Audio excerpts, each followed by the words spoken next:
How low can a politician stoop with their words? Realistically, there is no end. But we do see our netas reach a new low every other day with their casual use of words. Take this man for instance, Kuwar Vijay Shah. He is from the Bharatiya Janata Party and Minister for Tribal Welfare in the Madhya Pradesh government. At an event last week in Mau district, Shah made a derogatory remark. He called a woman officer in the Indian Army as sister of the same community as Pakistani terrorists. जैसे हमारे मोदी जी समाज के लिए जी रहे, समाज के लिए जान लगा रहे, और जिन्होंने हमारी बेटियों के सिंदूर उजाले थे, वही कटे पिटे लोगों को हमने उन्हीं की बहन भेज करके उनकी ऐसी की तेजी करवाई। एक बार मोदी जी के लिए जोरदार ताली बजाएं। उन्होंने कपड़े उतार उतार के हमारे हिंदुओं को मारा और मोदी जी ने उनकी बहन को उनकी ऐसी की तेजी करने हमारे जहाज से उनके घर आए। अब मोदी जी कपड़े तो उतार नहीं सकते थे, इसलिए उनके समाज की बहन को भेजा कि तुमने हमारी बहनों को अगर विधवा किया है तो तुम्हारे समाज की बहन आके तुम्हें नंगा करके छोड़ेगी। Vijay Shah was indirectly referring to Colonel Sofiya Qureshi. Colonel Qureshi, as everyone saw, was one of the faces of government briefings on Operation Sindoor. She, along with India's Foreign Secretary Vikram Misri and Wing Commander Vyomika Singh, showed the world how and what India did during Operation Sindoor. This visual of two women officers laying down the facts of the operation with evidence did gain a lot of praise from all quarters. But Vijay Shah, amidst the prevailing environment, decided to go the other way for no reason whatsoever, not just making disgusting comments about a woman, but also an Indian Army officer. Of course, he apologized soon after the outrage, but the controversy is far from over. Yesterday, the Madhya Pradesh High Court stepped in. It called the minister's comments for what it was, gutter language. It ordered an FIR against him within hours, and by late night, the government had to comply. So today, when the High Court was shown the progress, it clearly wasn't satisfied. Today, the Supreme Court as well rapped the minister for his comments. As for the BJP, the Saffron Party is into damage control mode. But does it really amount to anything? Hello and welcome, I'm Shubham Chauhan. Let's get started. So as ordered by the High Court yesterday, the state government, that is the Madhya Pradesh government, filed and produced the FIR copy in court, saying they complied with the directions given by the judges. A bench of Justices Atul Sridharan and Anuradha Shukla were hearing the case. It was live streamed on YouTube as well. Upon going through the FIR details, the High Court found that there were several loopholes in it. For starters, there was no mention of the actual offence itself, that is about what the minister said. Ideally, an FIR should explain the offence committed in as much detail as possible.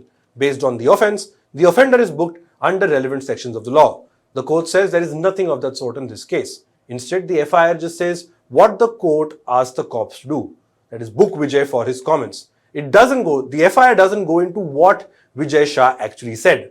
The copy of the FIR is on your screen. Shah has been booked under three sections of the Bharatiya Nyaya Sanhita, as you can see. First is 152, which talks about acts endangering sovereignty, unity and integrity of India. The second is section 196B, that says that any act which is prejudicial to the maintenance of harmony between different religious, racial, language or regional groups and which disturbs or is likely to disturb public tranquility. The third is section 197(1)(c) that talks about any assertion concerning the obligation of any class of persons based on religious or regional group, etc. And such comments are likely to cause disharmony or feelings of enmity or hatred or ill will. Now, these are non-bailable sections, some of them that even have 7 years of imprisonment and fine as punishment. The court had laid out these charges prima facie and ordered an FIR against the minister based on that yesterday. Today, it questioned the way this FIR was drafted, almost like a cut-paste job by the administration. Those are our words, not the court.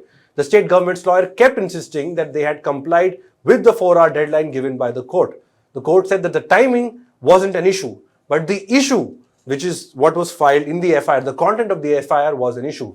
The judges said that a glaring loopholes in the FIR would mean that the minister can have it quashed at a later stage. Justice Sridharan said, this court has examined para 12 of the FIR, which must necessarily lay down ingredients of the offence connecting it to acts of offender. FIR is brief. There is not a single mention of actions of the suspect which would satisfy the ingredients of offences registered. The operative portion is nothing but reproduction of order of the High Court. It does not have whisper of actions of suspect and how they constitute the offence. This FIR has been registered in such a manner that it leaves sufficient space that if it is challenged because it is deficient in material. To plug that loophole, the court said that its order on May 14 would be read as part of the FIR henceforth. The court didn't stop at that. Based on the attitude shown in the FIR filing process by the administration, the judges weren't too confident of a neutral probe by the police in this matter. So the Madhya Pradesh High Court decided that they will monitor this investigation.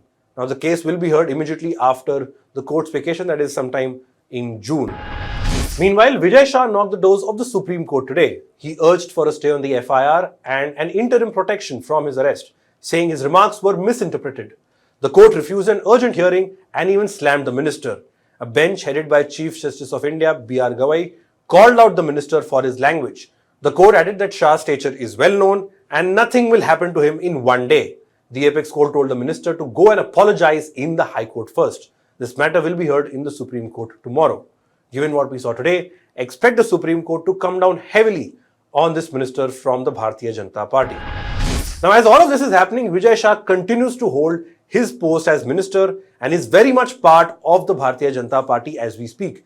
Now, BJP leaders are no stranger to such controversies. Be it T. Raja Singh, Anurag Thakur, Nitesh Rane, Pragya Singh Thakur, Ramesh Viduri, several party leaders in the past have made outright disgusting and communally charged statements, a lot of which is hate speech. What's worse is that almost all of them go unpunished before the law. Cases are filed, outrage is mounted, an apology is given in some cases, but eventually things fizzle out and the party continues to give such leaders a platform. Now, Vijay Shah's story doesn't seem to be too different. Yesterday, the state BJP summoned Shah in Bhopal. In fact, the urgency was such that reportedly Vijay Shah rushed to the party headquarters in his slippers. He met State President V.D. Sharma, who is believed to have reprimanded the leader for his comments, the minister for his comments. And reportedly, this controversy has also reached the BJP High Command in New Delhi as well. BJP National President J.P. Nadda is believed to have asked for a report on this matter. But are we talking action against the minister at this point by the party? Not yet. It's ironical that on one hand, the Saffron Party has begun a campaign to fully attribute the credit of Operation Sindoor to Prime Minister Modi. Their Tiranga Yatras are going around the country talking about nationalism, patriotism, and about how Prime Minister Modi finished terrorists. On the other hand, their own leaders, their own minister is making derogatory comments about India's armed forces, and that to a woman officer who is the face of the very operation their party is seeking credit for. Vijay Shah on his part continues to express regret. But again, the question is, will anything substantial come out of this? Whether the BJP actually walks the talk on discipline or whether it sticks to the old formula of letting time do its job in this controversy will speak a lot about the party and where it stands. That's all we have for this report. Thanks for watching.